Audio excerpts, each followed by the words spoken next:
Hello दोस्तों, स्वागत है आपका कहानी की डिबिया में। और इस कहानी की डिबिया से एक नई कहानी आप सभी के सामने फिर से प्रस्तुत है। आज की कहानी एक लड़की की है जिसका नाम है रिया, और जो एक कृष्ण भक्त है। हालांकि वो पहले कृष्ण भक्त थी नहीं, पहले वो एक ऐसी लड़की थी जो पूजा पाठ में, आध्यात्म में बहुत रुचि नहीं रखती थी। लेकिन कभी कभी हमारे आसपास के जो माहौल होता है उसका हमारे ऊपर एक बहुत बड़ा असर पड़ता है, हमारी मानसिकता पर, हमारी सोच पर, हमारी रोजमर्रा की जिंदगी पर। हमारे आसपास के माहौल का विशेष महत्व होता है। तो उसने आसपास में हमेशा सबको पूजा पाठ करते देखा, बहुत सारी उससे जुड़ी हुई कहानियां सुनी, उन्हें समझा, और कभी कभी उसके अंदर ये लालसा होती थी कि वो भी उन्हीं कहानियों का एक हिस्सा बने। हिस्से से मतलब ये नहीं है कि वो किसी ऐसी दुनिया में खोना चाहती थी जो हकीकत ना हो। हिस्से मतलब से ये अर्थ है उसका कि उसके साथ भी कुछ ऐसा हो जो वो लोगों को और बता सके कि ईश्वर सच में है। क्योंकि अगर हमारे पास ऐसे लोग हैं ना जो ईश्वर को मानते हैं, तो कई ऐसे लोग भी हैं जो इस बात को सिरे से नकार देते हैं कि ईश्वर नाम की कोई भी चीज या कोई भी शक्ति हमारे आसपास मौजूद है। तो रिया की इच्छा थी कि वो अपने आत्मीय तौर पे इस चीज को विशेष तौर पे महसूस कर सके कि ईश्वर की शक्ति हमारे आसपास है। जो लोग, जो हमारे पूर्वज हैं या जो हमारे साथ में इस वक्त भी लोग हैं, ऐसा नहीं है कि अगर वो आराधना कर रहे हैं तो वो एक कोई ऐसा कार्य कर रहे हैं जो लज्जाशील है। मतलब लज्जाशील मतलब ऐसा कार्य जिसका आगे चल के कोई अर्थ नहीं होना है, अर्थहीन है, और इसके लिए उनको हमेशा लज्जित होना पड़ेगा कि देखो इतना पूजा पाठ किया और इनको क्या फल मिला। क्या ईश्वर को कभी समझा या ईश्वर को कभी महसूस किया? तो वो अपने जीवन में रिया नहीं पालना चाहती थी, नहीं लाना चाहती थी। लोगों के ऐसे मत को अपने जीवन से वो निकालना चाहती थी। तो उसने कई लोगों से सुना कि अगर आपको ईश्वर की अनुभूति करनी है तो आज भी वृंदावन में बांके बिहारी जी की अनुभूतियाँ लोगों को होती हैं। उसने कई कहानियाँ सुनी, उसने कई पाठ ऐसे पढ़े भी जिसमें ये अनुभूतियों की कहानियाँ लिखी हुई थी। उसने वहाँ गए हुए लोगों से विशेष चर्चाएं भी की, उनकी भी अनुभूतियाँ उन्होंने जो है अपने अंदर संजोई कि हाँ ऐसी अनुभूतियाँ होती हैं। तो उसको भी इस बात की बड़ी चेष्टा थी कि वो भी ऐसी अनुभूति को महसूस करे। अब उसने अपने घर में सबसे बोला कि उसे वृंदावन जाना है। किसी ने भी उसको जो है जाने के लिए अनुमति नहीं दी कि अभी वृंदावन नहीं जाना है, क्योंकि हम लोग सभी एक मध्यम वर्गीय परिवार से रहते हैं और हमारे लिए पहले कर्म जरूरी है, क्योंकि हमें अपने घर का पालन पोषण भी देखना होता है। तो अब जो नौकरियां हैं, ज़्यादातर लोग प्राइवेट नौकरी करते हैं और उनमें छुट्टियों की बहुत ज़्यादा परेशानी होती है। तो ज़्यादातर उसको हर तरफ यही हुआ कि नहीं अभी नहीं जाना है, अभी छुट्टी नहीं मिलेगी, या अभी कुछ ऐसा है या अभी कुछ वैसा है, अभी इस चीज़ के लिए पैसे जो रोकने हैं, अभी वो त्यौहार आ रहा है उस चीज़ के लिए पैसे रोकने हैं। तो उसको ज़्यादातर सब मना ही कर देते थे जब जब वो वृंदावन जाने के लिए अपनी इच्छा को प्रकट करती थी। लेकिन अब रिया इतनी बड़ी हो चुकी थी कि वो ये जानती थी कि अगर कोई उसको इतना बता दे कि कैसे वृंदावन जाया जा सकता है तो वो चली जाए। तो अब उसने लोगों से वहाँ जाने के तरीके पूछने शुरू किए कि अगर वो रेलवे स्टेशन से जाती है तो उसको कहाँ जाना पड़ेगा, बस स्टेशन से जाती है तो कहाँ जाना पड़ेगा। लेकिन इससे पहले रिया कभी निकली भी नहीं थी, तो उसके अंदर एक ये डर भी था कि क्या वो कर पाएगी। फिर रिया ने थोड़ा अपने आप को संभाला और उसने कहीं ना कहीं ये भी सुना था कि जब तक प्रिया की इच्छा ना हो तब तक उसके प्रियतम से मिलने कोई नहीं जा सकता। प्रिया मतलब हमारी राधा रानी और प्रियतम मतलब हमारे कान्हा जी, बांके बिहारी जी। अब उसने इस बात का बिल्कुल अच्छे से अटल निर्णय कर लिया कि अब मुझे हम प्रिया जी जो है वही लेकर के जाएंगी वृंदावन प्रियतम से मिलाने के लिए। वो रोज पूजा पाठ करती थी और रोज वो राधा रानी के सामने बैठ के ये बात जरूर कहती थी कि प्रिया जी, अब आप प्रियतम से मिलाने के लिए स्वयं लेके चलेंगी। अब मैं जो है जिद नहीं करूँगी वृंदावन जाने की, लेकिन एक बात तो ज़रूर है कि मुझे उसके लिए कुछ ना कुछ धन तो एकत्रित करना पड़ेगा। तो अब उसने क्या किया, बच्चों को पढ़ाना शुरू किया, सिर्फ और सिर्फ एक ही लालसा से कि जो भी उसको पैसे मिलेंगे वो उसको संशोधित करेगी और उससे जाकर के वो वृंदावन जाएगी और वृंदावन जाकर के उसके कोने कोने में घूमेगी। उसने पैसे इकट्ठे किए, पैसे इकट्ठे करते करते एक दिन अचानक से उसकी ही जो सहेलियों का अपना ग्रुप था उसमें जो है इस बात की चर्चा हुई कि चलो वृंदावन चलते हैं। अब इतनी बड़ी हो गई थी कि घर वालों को ये डर नहीं था कि हाँ अगर 5-7 लोग जा रहे हैं तो उसके साथ उस ग्रुप में उसको भेजा जा सकता है। तो अब रिया टोली में तैयार हो गई वृंदावन जाने के लिए। शायद कहीं ना कहीं ये उसकी प्रिया जी की ही लीला थी जो उसको ऐसे वृंदावन लेके जाना था उनको टोली में। अब वो टोली में वृंदावन जाने के लिए स्टेशन पे निकली। अब लेकिन स्टेशन में पहुंचने के बाद इन लोग के अंदर बड़ा ये भी था कि सब वृंदावन जा रहे हैं, सब वृंदावन जा रहे हैं। तो उससे जुड़ी हुई जिसने जैसी कहानियाँ सुनी वो आपस में सब एक दूसरे से साझा करने लगे और वहाँ पर कुछ नई नई कहानियाँ भी सामने आई, जो लोगों के और अनुभूतियाँ थी वो भी सामने आई। ये सब जैसे तैसे वृंदावन पहुँच गए। लेकिन जब हमारे सामने अध्यात्म की चर्चाएँ होती हैं तो कहीं ना कहीं मन में उथल पुथल हो जाती है, क्या ये सच है कि ये सच है। ऐसे आप लोग के साथ भी होती होंगी। अगर आप लोगों ने कभी अनुभूतियाँ लोगों की सुनी होंगी तो आपके अंदर भी कहीं ना कहीं उथल पुथल जरूर होती होगी कि सच क्या है, क्योंकि हमारा आध्यात्म बहुत गहरा है और उसकी सच्चाई को जल्दी से जल्दी कोई नहीं समझ पाता। तो ये सब जब वृंदावन पहुँचे तो अंधेरा हो चुका था। अब वहाँ पर इन्होंने एक आश्रम लिया हुआ था, वहाँ पर ये आश्रम में पहुँचे। अब प्रिया पहली बार गई हुई थी तो उसको ये भी था कि उसको ब्रज की गलियाँ देखनी है, क्योंकि उसने ब्रज की गलियों के बारे में बहुत कुछ सुना था।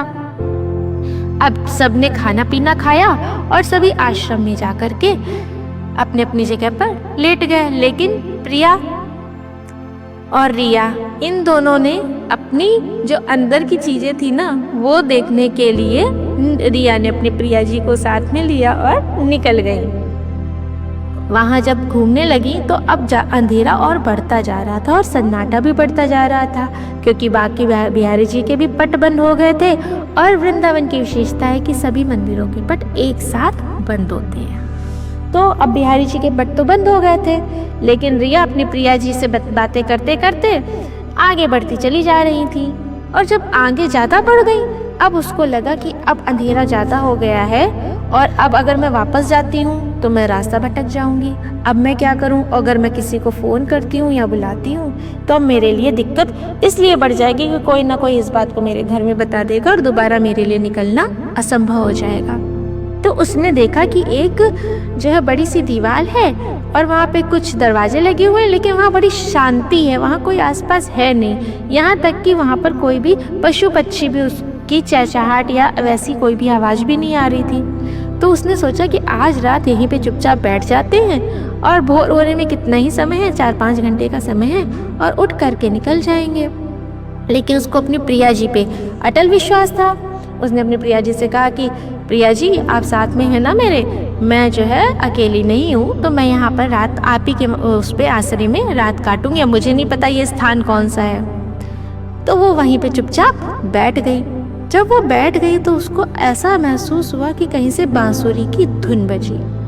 जब बांसुरी की धुन बजी तो उसको लगा कि आसपास जो घर हैं थोड़ी दूर पे उसमें कोई कुछ टीवी वगैरह देख रहा होगा या कोई फ़ोन ऑन चला रहा होगा। उसने उस बात को वहीं का वहीं शांत कर दिया और थोड़ी देर हुई वो बांसुरी की आवाज़ और तेज होनी शुरू हो गई। ऐसा लगने लगा कि जो वो बांसुरी की आवाज़ है वो उसकी तरफ आ रही है। मतलब जब कोई चीज़ आपकी तरफ बढ़ेगी तो वो तेज होने लगती है ना आवाज़ उसकी, वैसे उसको अनुभूति हुई। तो उसको थोड़ा सा ये लगा कि लग रहा है कि किसी ने समझ लिया है कि मैं यहाँ पर बैठी हुई हूँ छुप करके, तो लग रहा है कोई मेरे पास आ रहा है और ये बांसुरी की आवाज़ उसी के फ़ोन से या किसी चीज़ से आ रही है। ये और छुप के बैठ गई। जब ये और छुप के बैठ गई तो वो बांसुरी की आवाज़ इसको और तेज, ऐसा लगा कि आसपास से ही आ रही है, लेकिन इसको कोई दिख नहीं रहा था। अब इसको थोड़ा सी घबराहट होना शुरू हुई। अब इसको लगा कि ऐसा क्या है कि ये बांसुरी की आवाज़ मेरे इतने पास से आ रही है और मुझे कुछ दिख नहीं रहा है। ऐसे कैसे ये आवाज़ इतनी तेज मेरे आसपास आ सकती है और मुझे कुछ भी दिखे नहीं। अंधेरा इतना ज़्यादा था कि ये अंदर से बहुत ज़्यादा घबरा रही थी, इतना ज़्यादा घबरा रही थी कि इसके ये पसीने में बिल्कुल तरबतर हो गई थी और अपने आसपास देखती जा रही थी कि ये बांसुरी की आवाज़ आखिरी आ कहाँ से रही है, ऐसा कौन है आसपास जिससे बांसुरी की आवाज़ तो आ रही है पर वो दिखाई नहीं दे रहा है।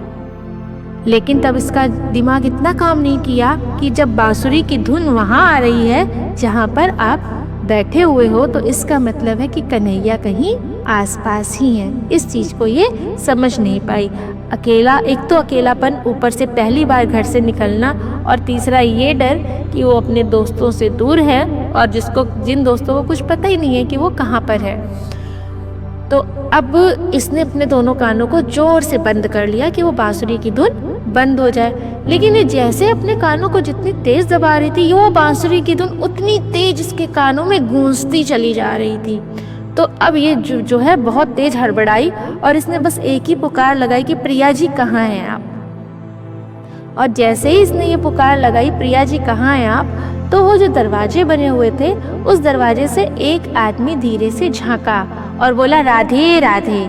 तो इसको ये थोड़ी तसल्ली हुई कि हाँ, मेरे आसपास कोई व्यक्ति है जिसने राधे राधे बोला, क्योंकि राधे राधे की पुकार करने वाला कोई ऐसा वैसा तो हो नहीं सकता है। तो इसको ये सुकून हुआ कि हाँ, कोई एक व्यक्ति सामने है जो राधे राधे पुकार रहा है। तो इसने भी जोर से आवाज़ लगाई, राधे राधे, आप जरा सामने आएंगे। तो उधर से आवाज़ आई कि हाँ, मैं तो सामने ही हूँ, मैं तो बहुत देर से सामने हूँ, तुम ही नहीं देख पा रही हो। तो इसने कहा माफ़ कीजिएगा, मैं इस वक्त में समझ नहीं पा रही थी कि हाँ आसपास कौन है, तो आप प्लीज़ एक बार सामने आ जाइए तो मैं आपको देख लूँ।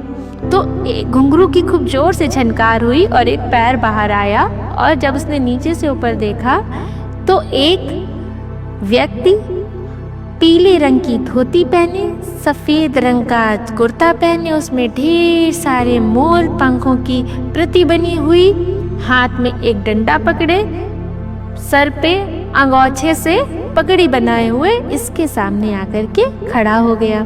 उसकी उम्र ऐसे ही होगी 16 से 18 साल के बीच में।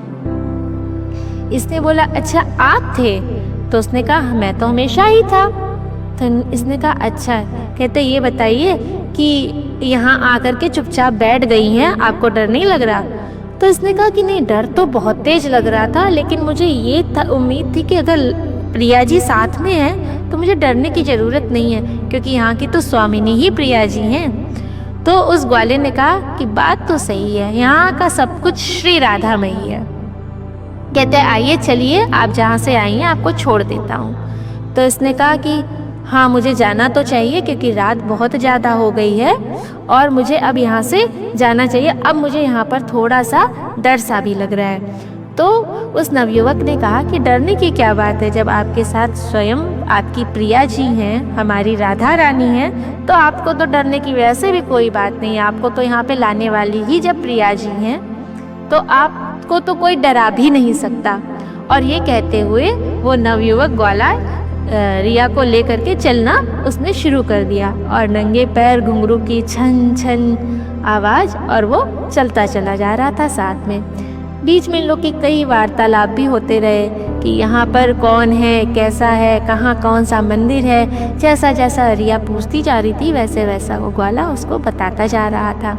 फिर ऐसे ही बातों बातों में जो है उसके मुँह से निकला कि मैंने सुना है कि राधा कृष्ण का विवाह हुआ था। तो कहता आपको साक्ष्य चाहिए क्या?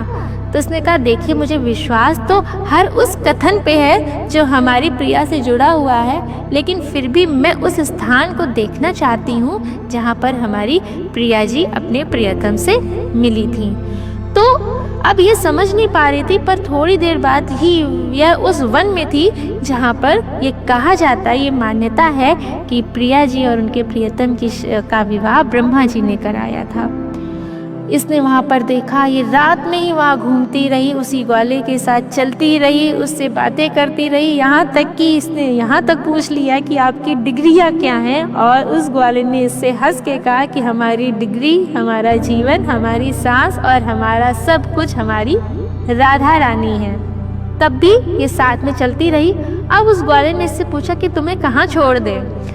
तो इसने कहा कि जब हम इतना चले लिए तो अब हमें मेरे बिहारी जी के पास छोड़ दो। उसने कहा ठीक है। और ये लोग चलते चलते कब बिहारी जी के सामने आ गए पता ही नहीं चला। जब बिहारी जी के मंदिर के सामने आए तो वहाँ पर जो सिक्योरिटी गार्ड बैठा था उससे इसने बोला कि जो है आप यहाँ पे रहते हैं परमानेंट। तो उसने कहा हाँ मैं तो यहीं पे बैठा था। कहते हैं अच्छा। तो ये पलटी एकदम से उसी ग्वाले को देखने के लिए और उस सिक्योरिटी गार्ड से पूछा यहाँ पे जो मेरे साथ में आए थे ये वो कहाँ गए। कहते नहीं आप तो अकेले चली आ रही थी, आपके साथ कोई था ही नहीं और आप तो अकेले ही बातें कर रही थी। मुझे भी लगा पता नहीं कौन है जो अकेले अपने आप से बातें करता हुआ चला आ रहा है। अब इसका दिमाग थोड़ा सा घूमा कि आखिर एक ग्वाला मुझे रात में मिला, इतना सुंदर, इतना वैसा, और उसका सब कुछ श्री राधा थी और वो मुझे घुमा के इतनी दूर तक यहाँ तक छोड़ भी गया और मेरे पैरों को भी जरा सा कष्ट नहीं हुआ।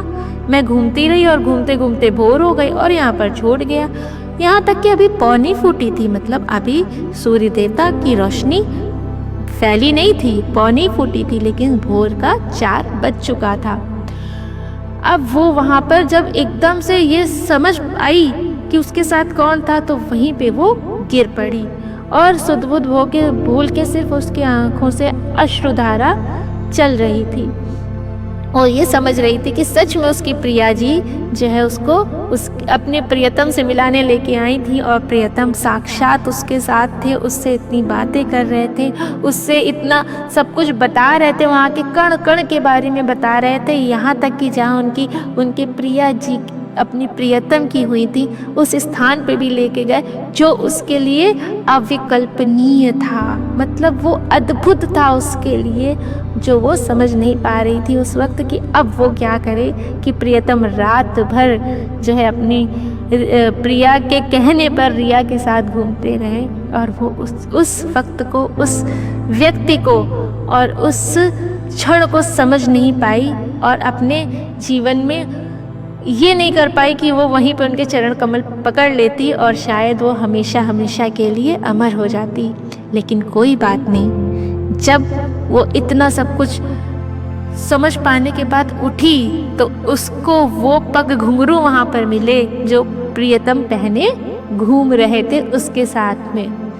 और जब वो पग घुंघरू अपने साथ उठा के वो लेके आई तो उसको ऐसा महसूस हुआ कि प्रिया और प्रियतम दोनों उसके साथ साथ चल रही हैं। तो ये अनुभूति जो थी वो अद्भुत थी और इसी अनुभूति के लिए वो बहुत लंबे समय से प्रतीक्षा कर रही थी। वो अपनी प्रिया जी से लगातार इसी अनुभूति के लिए कह रही थी ताकि वो लोगों को ये समझा सके कि नहीं, अगर हम भक्ति करते हैं तो प्रियतम प्रिया के साथ जरूर मिलते हैं। तो अगर आपकी भी ऐसी कोई अनुभूति हो जैसे कि रिया की थी तो मेरे साथ साझा ज़रूर करिएगा। बाकी आप चैनल को सब्सक्राइब कर लीजिए और आपको कहानी अच्छी लगी हो तो उसको लाइक ज़रूर करिएगा। मिलते हैं अगली कहानी के साथ, तब तक के लिए राधे राधे।